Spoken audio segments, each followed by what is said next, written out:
حسن بن صباح 5ویں صدی ہجری کا فراسرار و فرفریب اور منافق ترین کردار ہے۔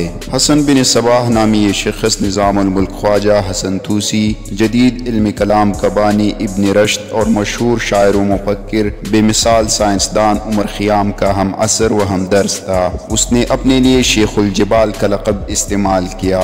سلجوقیوں کا دور حکومت تھا۔ ترک جنگجو ایک طرف مغرب میں صلیبیوں سے نمبرد آزماتے اور مشرق کی سمت منگول کی الغار کو روک رہے تھے۔ اسی دور میں فرقہ باطنیہ نے سر اٹھایا، جنہیں تاریخ میں فاطمی بھی کہا گیا۔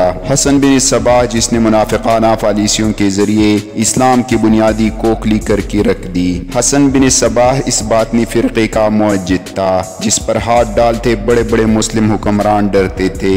دنیا میں جتنی مشہور شخصیات کا قتل اس شخص نے کرایا، اس کی مثال نہیں ملتی۔ باطنیوں نے صلیبیوں کے اشارے سے صلاح الدین ایوبی پر 3 مرتبہ جان لیوا حملے کیے۔ خوش قسمتی سے ایوبی کو کسی بھی حملے میں شکست نہیں ہوئی۔ صلاح الدین ایوبی نے مصر سے باطنی فرقے کا استحصال کیا اور صلیبی جنگوں سے زیادہ دلچسپی اس باطنی فرقے کے تعاقب میں لی، جو اسلام کو اندر سے کوکلا کر رہا تھا۔ باطنی یا اسماعیلی فرقہ شیعیت کی دہشت گرد شاخ تھی۔ حسن بن صباح کو انسانی نفسیات، علم نجوم اور علم سحر پر عبور حاصل تھا۔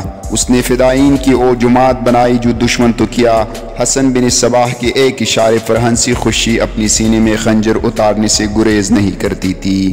حشیش اور پرکشش لڑکیاں اس فرقے کی روحانی غذا تھی۔ اس فرقے کی کامیابی کا راز حشیش میں ہی تھا۔ حسن بن صباح کی جنت میں 2 ہی تو چیزیں تھی جو انسان کو ابلیس کا چیلا نہیں بلکہ مکمل ابلیس بنا دیتی تھی۔ اس جنت میں حیران کن حد تک خوبصورت اور نوخیز لڑکیاں رکھی جاتی تھی۔ کئی مورخ لکھتے ہیں کہ حوریں ان سے زیادہ کیا خوبصورت ہوگی، نعوذ باللہ۔ جتنی بیانات واردات حسن بن صباح نے کروائی، وہ سن کر آج بھی رونگٹے کھڑے ہو جاتے ہیں۔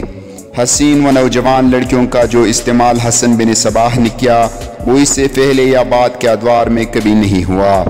اولاد آدم اور ابلیس کی جو فراسرار سنسنی خیز اور فکر انگیز کہانیاں اس دور میں ملتی ہے، وہ کسی اور دور میں نہیں ملتی۔ ایران کی البروز پہاڑوں کے مشکل مقامات پر حسن بن صباح نے خنجر بردار فدائی تیار کیے اور بے پناہ قتل و غارت کی۔ اس کا قلعہ یا جنت قرار دیا جانے والا مقام ناقابل تسخیر دکھائی دیتا تھا۔ اس نے خوبصورت لڑکیوں کو استعمال کرتے ہوئے جنت کا ماحول قائم کیا۔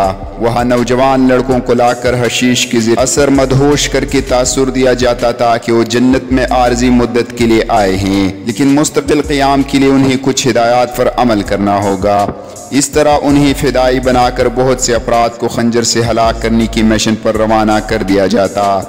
چونکہ وہ لڑکے ایک رات جنت کے مزے لوٹ چکے ہوتے تھے، حسین و جمیل دوشیزائی اور ان کے فرفریب اشارے ان کی آنکھوں میں مچلنے لگتے ہیں، اس لیے وہ اپنی شیخ کی ہدایت پر عمل کرتے تاکہ وہ دوبارہ جنت میں داخل ہو کر حوروں کی صحبت سے لطف اٹھا سکے۔ تاہم جب یہ لڑکے اپنے اہداف کو ٹھکانے لگا چکے ہوتے تو وہ بھی کسی اور جنت کی متلاشی کا ہدف بن جاتے اور کبھی اپنی من پسند منزل تک نہ پہنچ پاتے۔